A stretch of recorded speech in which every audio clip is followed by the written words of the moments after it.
கடைசியா உங்களுக்கு ஒரு சந்தர்ப்பம் கொடுக்கறேன். இதுக்கு மேல ஸ்கூல் பையனுக்கு ஒரு டீச்சர் சொல்லிக்கிட்டு இருக்கிற மாதிரி நான் சொல்லிக்கிட்டு இருக்க மாட்டேன்.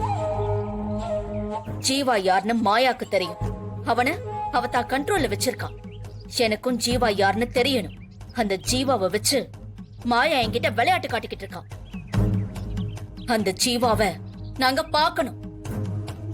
அவன் எங்க இருக்கான்னு எங்களுக்கு தெரியணும். ஜீவா யாருன்னு சொல்லல, ஜானகி உங்க கண்ணு முன்னாடியே லாரியை வச்சு அடிச்சு கொல்லுவேன்.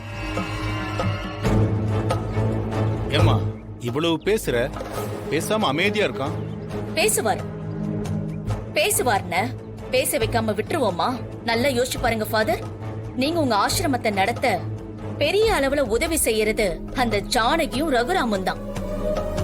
ரகுராமுடைய மனைவி. உசிர் போனாலும் பரவாயில்ல, உங்ககிட்ட இருக்கிற ஜீவா யாருங்கிற ரகசியம் முக்கியம்னு நீங்க நினைக்கிறீங்களா? இல்ல ஜானகியோட உசிறு முக்கியமா, உங்ககிட்ட இருக்கிற ரகசியம் முக்கியமான்னு நீங்களே முடிவு பண்ணிக்கோங்க.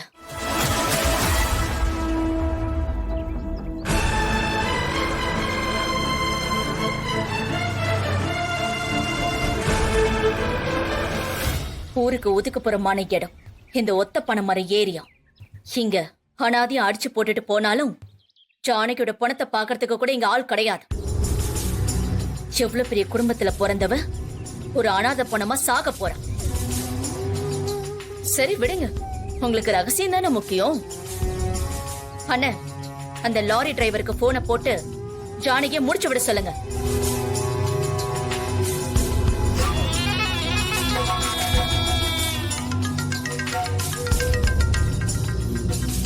டேய், சொன்ன வேலையை முடிச்சிடுறா.